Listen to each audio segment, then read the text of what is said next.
അനുഗ്രഹിക്കപ്പെട്ട നല്ല സമയത്തിനായി ഞാൻ ദൈവത്തെ സ്തുതിക്കുന്നു, സ്തോത്രം ചെയ്യുന്നു. ദൈവവചനം ശ്രമിച്ചുകൊണ്ടിരിക്കുന്ന എല്ലാ ദൈവമക്കൾക്കും വീണ്ടും വരാമെന്ന് അരുളി ചെയ്തവനായ കർത്താവായ യേശു ക്രിസ്തുവിൻ്റെ തന്നെ നാമത്തിൽ ഞാൻ എൻ്റെ സ്നേഹവന്ദനം അറിയിക്കുന്നു. ഇന്നത്തെ അല്പസമയത്ത് ചിന്തയ്ക്കായി 119 സങ്കീർത്തനം 115 വാക്യം നമുക്ക് വായിക്കാം. എൻ്റെ ദൈവത്തിൻ്റെ കൽപ്പനകളെ ഞാൻ പ്രമാണിക്കേണ്ടതിന് ദുഷ്കർമ്മികളെ എന്നെ വിട്ടകന്നു പോകുവിൻ. അനുഗ്രഹിക്കപ്പെട്ട ഒരു വേദവാക്യമാണ് നാം കേട്ടത്. മുല്ലപ്പൂ ഒരു വ്യക്തിയുടെ കൈവശം ഉണ്ടെങ്കിൽ ആ വ്യക്തിയിൽ നിന്നും മുല്ലപ്പൂവിൻ്റെ മണം ഉണ്ടാകും എന്നതുപോലെ തന്നെ നമ്മോട് കൂടെ ജീവിക്കുന്ന വ്യക്തികളുടെ സ്വഭാവം നാം പോലും അറിയാതെ നമ്മിലേക്ക് വന്നുകൊണ്ടേയിരിക്കും. നിൻ്റെ കൂട്ടുകാരൻ ആരെന്ന് പറ, എന്നാൽ ഞാൻ പറയാം നീ ആരാണെന്ന് എന്ന ചൊല്ല് ചൈനക്കാരുടെ ഇടയിലുണ്ടെന്ന് പറയപ്പെടുന്നു. ജ്ഞാനികളോട് കൂടെ നടക്ക, നീയും ജ്ഞാനിയാകും. ഭോഷന്മാർക്ക് കൂട്ടാളിയായവനോ വ്യസനിക്കേണ്ടി വരുമെന്ന് സദൃശവാക്യങ്ങൾ 13 അധ്യായം 20 വാക്യത്തിൽ രേഖപ്പെടുത്തിയിരിക്കുന്നു.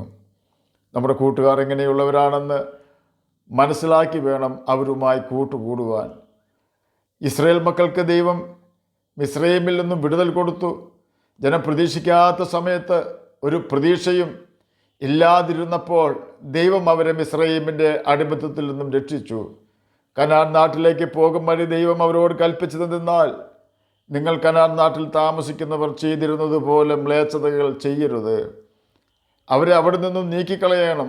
നിങ്ങൾ അവരെ അവിടെ നിന്നും നീക്കാതിരുന്നാൽ നിങ്ങൾ അവരുടെ പാപപ്രവൃത്തി പോലെ പാപം ചെയ്ത് ജീവിക്കുവാൻ പഠിക്കുകയും ഞാൻ നിങ്ങൾക്ക് അവകാശവുമായി തരുന്ന കനാൻ ദേശത്തു നിന്നും നിങ്ങളെ നീക്കിക്കളയുവാൻ ഇടവരികയും ചെയ്യും.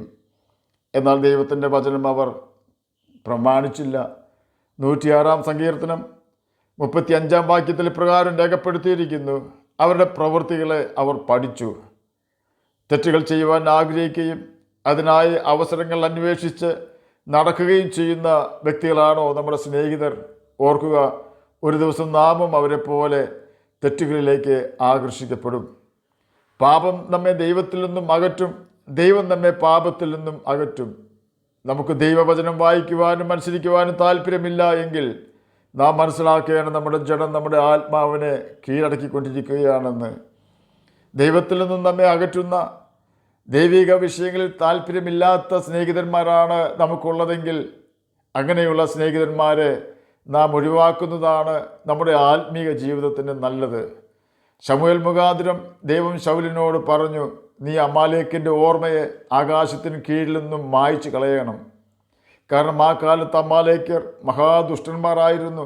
എന്നാൽ ശൗൽ അവരെ പൂർണ്ണമായി നശിപ്പിക്കാതെ അവരുടെ രാജാവിനെയും കൊള്ളയെയും ഇസ്രയേലിലേക്ക് കൊണ്ടുവന്നു. ഒടുവിൽ ശൗൽ ഒരു അമാലേക്കിൻ്റെ കയ്യാൽ തന്നെ നശിച്ചുപോയി.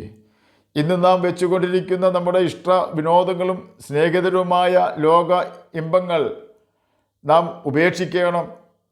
പുകവലി, മുറുക്ക്, മദ്യപാനം, പൊട്ടച്ചൊൽ, കളിവാക്ക്, നുണ പറയുന്ന സ്വഭാവം, വഞ്ചന, ഏഷണി പറയുന്ന സ്വഭാവം, വ്യഭിചാരം, കൊലപാതകം, കുറ്റം പറച്ചിൽ, ദൈവത്തിനെതിരെയുള്ള സംസാരം, ആഡംബരം തുടങ്ങിയ ഏതെങ്കിലും സ്നേഹിതർ നമുക്കുണ്ടെങ്കിൽ നിശ്ചയമായും അങ്ങനെയുള്ള സ്നേഹിതന്മാരെയും ഈ കാര്യങ്ങൾ ഇഷ്ടപ്പെടുന്ന വ്യക്തികളെയും നാം നമ്മിൽ നിന്നും അകറ്റണം. ഇല്ലെങ്കിൽ ലോകവും അതിൻ്റെ മോഹവും ഒഴിഞ്ഞു പോകുമ്പോൾ നാമും അതിനോടൊപ്പം ഗന്ധകം കത്തുന്ന തീ പൊയ്കയിൽ ചെന്ന് വീഴും. തന്നെയുമല്ല ഇപ്രകാരമുള്ള സ്നേഹിതർ നമ്മെ ദൈവത്തെ അനുസരിക്കുവാൻ സമ്മതിക്കുകയുമില്ല. ആകയാൽ സങ്കീർത്തനക്കാരൻ 119 സങ്കീർത്തനം 115 വാക്യത്തിൽ രേഖപ്പെടുത്തിയിരിക്കുന്നത് പോലെ, എൻ്റെ ദൈവത്തിൻ്റെ കൽപ്പനകൾ പ്രമാണിക്കേണ്ടതിന് ദുഷ്കർമ്മികളെ എന്നെ വിട്ടകന്നു പോകുവിനെന്ന് നമുക്കും പറയാം. നാം ദൈവത്തിൻ്റെ പ്രമാണം അനുസരിക്കുവാൻ തയ്യാറായാൽ സാത്താൻ നമ്മെ വിട്ടകന്നു പോവുകയും ദൈവിക സമാധാനം നമ്മിൽ നിറയുകയും ചെയ്യും. ദൈവിക സമാധാനം നമുക്ക് നൽകുവാൻ ലക്ഷ്യം വെച്ച് ദൈവിക സമാധാനം നമുക്ക് നഷ്ടമാക്കുവാൻ ലക്ഷ്യം വെച്ച് സാത്താൻ ചില ദുർമോഹങ്ങളും ദുഷ്പ്രവൃത്തികളും നമ്മിൽ ഉണ്ടാക്കുവാൻ അപ്രകാരമുള്ള സ്വഭാവക്കാരായ വ്യക്തികളെ ഉപായത്താൽ നമ്മുടെ സ്നേഹിതർ എന്ന ഭാവത്തിൽ നമ്മോട് അടുത്തു വരുമാറാക്കും. ഓർക്കുക, നമ്മുടെ ആത്മീക ജീവൻ ഒരിക്കൽ നഷ്ടമായാൽ വീണ്ടും അത് തിരികെ പ്രാപിക്കുവാൻ നമുക്ക് കഴിയാതെ പോകും. ആകയാൽ എന്ത് വില കൊടുത്തും ദൈവത്തിൽ നിന്നും ദൈവത്തിൻ്റെ വചനത്തിൽ നിന്നും നമ്മെ അകറ്റിക്കളയുന്ന പാപ സ്വഭാവങ്ങളാകുന്ന കൂട്ടുകാരെയും പാപ സ്വഭാവങ്ങളുള്ള സ്നേഹിതരെയും നമ്മിൽ നിന്നും അകറ്റി നിർത്തി നമ്മെ സ്നേഹിച്ച് നമുക്ക് വേണ്ടി തന്നെത്താൻ ഏൽപ്പിച്ചു കൊടുത്ത നമ്മുടെ കർത്താവും രക്ഷിതാവുമായ യേശു ക്രിസ്തുവിൻ്റെ കൽപ്പനകൾ പ്രമാണിച്ച് അവരുടെ സ്നേഹത്തിൽ വസിക്കുകയും നിത്യജീവന അവകാശികളായി തീരുകയും ചെയ്യാം. അതിന് കർത്താവ് നമ്മെ സഹായിക്കട്ടെ എന്ന് പ്രാർത്ഥിച്ചുകൊണ്ട് ഞാൻ എൻ്റെ വാക്കുകളിൽ നിന്ന് വിരമിക്കുന്നു. നമുക്ക് പ്രാർത്ഥിക്കാം. ഞങ്ങളെ സ്നേഹിക്കുന്ന സ്വർഗീയ പിതാവേ, നല്ല വചനത്തിനായി അങ്ങയെ സ്തുതിക്കുന്നു, സ്തോത്രം ചെയ്യുന്നു. എന്നെ കേൾക്കുന്ന ഏതെങ്കിലും പ്രിയപ്പെട്ടവർ അങ്ങയെ തിരിച്ചറിയാതിരിക്കുന്നുവെങ്കിൽ അങ്ങയെ തിരിച്ചറിയുവാൻ തക്ക ഹൃദയം അങ്ങ് അവർക്ക് കൊടുക്കണമെന്ന് പ്രാർത്ഥിക്കുന്നു. രോഗത്താൽ ഭാരപ്പെടുന്നവർക്ക് രോഗസൗഖ്യം കൊടുക്കണമേ. സമാധാനമില്ലാത്തവർക്ക് സമാധാനം കൊടുക്കണമേ. പഠിക്കുന്ന കുഞ്ഞുങ്ങൾക്ക് പഠിക്കുവാനുള്ള ബുദ്ധിയും ജ്ഞാനവും ഓർമ്മശക്തിയും കൊടുക്കണമേ. വീടില്ലാത്തവർക്ക് സ്ഥലവും വീടും കൊടുത്ത് സഹായിക്കണമേ. പ്രത്യാശ നഷ്ടപ്പെട്ട ഏതെങ്കിലും വ്യക്തികൾ എന്നെ കേൾക്കുന്നുണ്ടെങ്കിൽ അങ്ങ് അവർക്ക് പ്രത്യാശയും ധൈര്യവും കൊടുത്ത് സഹായിക്കണമെന്ന് അടിയൻ പ്രാർത്ഥിക്കുന്നു. പ്രാർത്ഥന കേട്ടതിനായി സ്തോത്രം. യേശുവിൻ്റെ നാമത്തിൽ തന്നെ ആമേൻ. കർത്താവ് എല്ലാവരെയും അനുഗ്രഹിക്കട്ടെ. സ്തോത്രം.